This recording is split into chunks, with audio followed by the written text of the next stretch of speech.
Hyderabad city కేవలం 50,000 మందికి సంబంధించినటువంటి మంచినీటి సరఫరా ఈరోజే ముఖ్యమంత్రి గారు మూసి ప్రక్షాళన విషయంలో మాట్లాడుతూ వారు చెప్పినటువంటి విషయంలో దానికి చిన్నగా నేను సమాచారాన్ని ఇవ్వదలుచుకున్నాను. ఆ రోజు ఉస్మాన్ సాగర్, హిమాయత్ సాగర్ నుండి 50,000 మంది జనాలకు సరిపోయేటువంటి మంచినీటి సరఫరా ఉండేటువంటి ఆ రెండు, దాని తర్వాత 4 షోస్ ఉస్మాన్ సాగర్, హిమాయత్ సాగర్, అదేవిధంగా గోదావరి, సింగూరు నుండి మంచినీళ్ళు తెచ్చి హైదరాబాద్ ప్రజలకు దాహత తీర్చేటువంటి కార్యక్రమాన్ని చేసినటువంటి సంగతి అధ్యక్ష. అయితే ఇవన్నీ విషయాలని దృష్టిలో ఉంచుకొని ఒక పక్కన మూసి ప్రక్షాళన, మళ్ళీ గ్రేటర్ హైదరాబాద్ మున్సిపాలిటీలో ఉన్నటువంటి 27 మరి కార్పొరేషన్స్తో పాటు మున్సిపాలిటీస్ని మెర్జీ చేస్తూ ఇది విస్తరణ జరిగితే హైదరాబాద్ సిటీ ప్రపంచవ్యాప్తంగా మరి పేరు పొందుతున్నటువంటి ఈ తరుణంలో ఈ విస్తరణ జరుగుతున్నది. ఈ విస్తరణ కార్యక్రమాన్ని తీసుకొని హైదరాబాద్ సిటీని ఇంకా ప్రపంచవ్యాప్తంగా పేరు పొందే విధంగా చేస్తున్నటువంటి ప్రణాళికని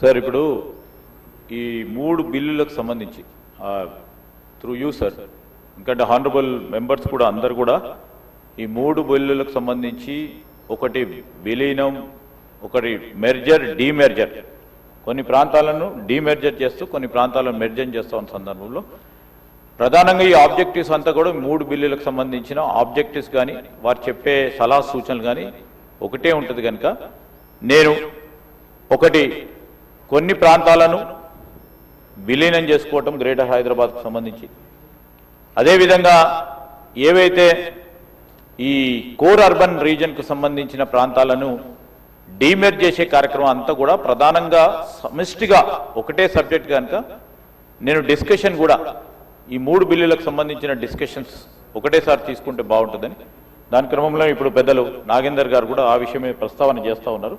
ఈ 3 బిల్లులకు సంబంధించిన ప్రస్తావనకు సంబంధించిన అంశాలు కూడా మేము నోట్ చేసుకుంటాం అధ్యక్ష. దాని తదుపరి గౌరవ సభ్యులు అడిగిన ప్రశ్నలకు కానీ వారి సూచనలు కానీ పరిగణలోకి తీసుకుని ఆలోచన చేస్తాం. అదే అధ్యక్ష, ఇది city means core urban reason అని ఏదైతే చెప్పారో దానికి సంబంధించి నేను తమరి ద్వారా ప్రధానంగా ఈరోజు హైదరాబాద్ సిటీ ఇంత విస్తరణ జరుగుతున్నప్పుడు ఓఆర్ఆర్ లిమిట్కి సంబంధించి ఓఆర్ఆర్ లిమిట్స్లో మనం చూసినట్టయితే ఈ మధ్య కాలంలోనే పోలీస్ కమిషనరేట్స్ అని 3 విభాగాలుగా విభజించడం జరిగింది అధ్యక్ష. సైబరాబాద్, హైదరాబాద్, మల్కాజ్గిరి. ఇప్పుడు జిహెచ్ఎంసీ కూడా 3 విభాగాలుగా విభజించేటువంటి కార్యక్రమం ప్రక్రియ మొదలైంది కాబట్టి దీనికి ప్రధానంగా never in the history of municipal corporation, I think that credit goes to మా మేయర్ గారికి, కమిషనర్ గారికి. డిస్కషన్, ఒక లెంతీ డిస్కషన్, ఒపీనియన్, అందరు కార్పొరేషన్లో ఉన్నటువంటి కార్పొరేటర్స్ యొక్క అభిప్రాయాలు తీసుకోవాలని, అభిప్రాయాల్ని పరిగణలోకి తీసుకొని వారి ఆలోచన విధానాన్ని పరిగణలోకి తీసుకోవాలని ఆలోచనతోని ఒక లెంతీ డిస్కషన్ని శ్రీకారం చుట్టడం జరిగింది అధ్యక్ష. ఇన్ఫ్యాక్ట్ మేము కూడా దాంట్లో పార్టిసిపేట్ చేశాం. We have given our suggestions. ఎందుకంటే కార్పొరేషన్కు సంబంధించి సుమారు 300 కార్పొరేషన్స్ ఈరోజు 27 మరి మున్సిపాలిటీస్ కానీ మిగతా కార్పొరేషన్స్ కానీ మెర్జ్ అయిన తర్వాత ఇది ఇంత పెద్ద విస్తరణ జరుగుతున్నప్పుడు దీన్ని ఏ రకంగా 3 ప్రాంతాలుగా చెప్పి మనం సమాచారం వచ్చింది అధ్యక్ష. ఇవి ఏ 3 ప్రాంతాలకు ఏం పేర్లు పెట్టారు మంత్రి గారి తమరి ద్వారా నేను అడుగుతా ఉన్నా అధ్యక్ష. 3 ప్రాంతాలంటే 3 కార్పొరేషన్లు అని చెప్పారు. ఈ 3 కార్పొరేషన్స్కు పేర్లు ఏం పెట్టారు?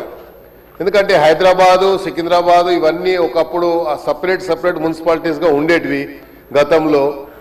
దీనికి ఇప్పుడు ఈ 3 కార్పొరేషన్స్ని ఏ రకంగా విభజించారు అనేది నేను తమరి ద్వారా మంత్రి గారిని అడుగుతా ఉన్నా అధ్యక్ష.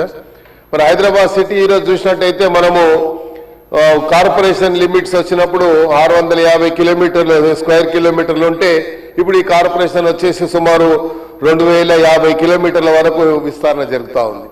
2050 కిలోమీటర్ విస్తరణ జరుగుతున్నప్పుడు ఈ 3 కార్పొరేషన్లు 12 జోన్లు సర్కిల్స్ చేశారు. అదేవిధంగా మిగతా దీనివల్ల ఈ 12 జోన్ల వల్ల అడ్వాంటేజ్ ఏముందో గౌరవ మంత్రి గారు చెప్పాలని కూడా తమ ద్వారా నేను కోరుతా ఉన్నా. ఎందుకంటే హైదరాబాద్ ప్రజలకు తెలియాలి అధ్యక్ష, ఈ అడ్వాంటేజ్ డిసడ్వాంటేజెస్ ఏమేమి ఉన్నాయనేది తెలియాల్సిన అవసరం ఉంది. కాబట్టి ఈ అడ్వాంటేజెస్ ఏమున్నాయి, 12 జోన్ల కింద మీరు 60 సర్కిల్స్ చేశారు. ఇప్పుడు 12 జోన్లో 60 సర్కిల్స్ చేశారు. కాబట్టి 60 సర్కిల్స్ కు సంబంధించి అడ్వాంటేజెస్ ఏమున్నాయనేది ఒక ఐడియా, ఒక ఆలోచన రావాలి, పబ్లిక్ ఉండాలని, ఇన్ఫర్మేషన్ ఉండాలనేది నేను తమ ద్వారా అడుగుతున్న అధ్యక్ష.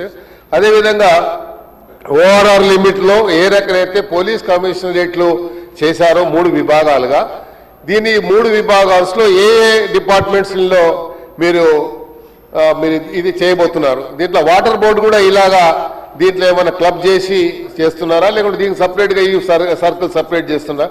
ఎలక్ట్రిసిటీ ఉంది, దాన్ని కూడా దీంట్లో క్లబ్ చేస్తున్నారా, లేకుంటే దాన్ని సపరేట్ గా 3 విభాగాలుగా చేస్తున్నారా అనేది. రెవెన్యూ డిస్ట్రిక్ట్స్ కూడా, ఈ రెవెన్యూ డిస్ట్రిక్ట్స్ దీన్ని ఎలా తీసి కానీ దీన్ని మరి చేస్తున్నారనేది. అదేవిధంగా all departments will come under one umbrella, లేకుంటే సపరేట్గా ఉంటాయా? ఏవైతే డిపార్ట్మెంట్స్ ఇప్పుడు ఉన్నాయో ఇవన్నీ డిపార్ట్మెంట్స్ అన్ని కూడా ఒకే అంబ్రెల్లా కిందకి వస్తాయా, ఒకే పరిధిలోకి వస్తాయా, లేకపోతే డిఫరెంట్ విభాగాల్లో చేస్తారా అనేది అక్కడ కోఆర్డినేషన్ మరి ప్రాపర్గా ఉంటుందా లేదా అనేది మనం చూసుకోవాలి అధ్యక్ష. ఎందుకంటే ఎప్పుడైతే ఒక అన్ని విభాగాలు ఒక కోఆర్డినేషన్తో జరిగితే మాత్రం ముఖ్యమంత్రి గారి ఆలోచన విధానంగా అనుగుణంగా అభివృద్ధి జరిగేటువంటి అవకాశం ఉంది. ఎందుకంటే హైదరాబాద్ సిటీని ఇంత పెద్ద ఎత్తున అభివృద్ధి చేయాలనే ఆలోచన గతంలో ఎప్పుడు రాలేదు. కాబట్టి హైదరాబాద్ ఇంత విస్తరణ జరుగుతున్నప్పుడు ఇది అభివృద్ధి జరగాలి అని, హైదరాబాద్ ప్రజలకు అన్ని రకాల సౌకర్యాలు ఇవ్వాలని. ఎందుకంటే ఇప్పుడే చెప్పాం, గండిపేట నీళ్ల గురించి మనం మాట్లాడుతున్నాం అధ్యక్ష. హైదరాబాద్ సిటీలో అధ్యక్ష మీరు ఎప్పుడు చూసినా కూడా cost of living comparing to any other state, any other city or any other country I can say, మరి కాస్ట్ ఆఫ్ లివింగ్ హైదరాబాద్ సిటీలో చాలా తక్కువ ఉంటుంది అధ్యక్ష. ఎందుకంటే అందరు కూడా ఈరోజు హైదరాబాద్ దృష్టి హైదరాబాద్ ఉంది.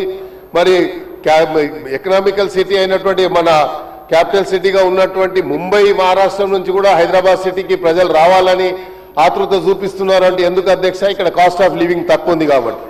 ఇది అందుకనే ఇది ఒక కాస్మోపాలిటన్ సిటీలో ఇంత విస్తరణ జరుగుతున్నటువంటి ఈ సమయంలో మనం చేయాల్సినటువంటి ప్రక్రియలో పూర్తిగా ఈ విభాగాలన్నీ ఏ విభాగాలు మనం చేస్తున్నాం అనేది.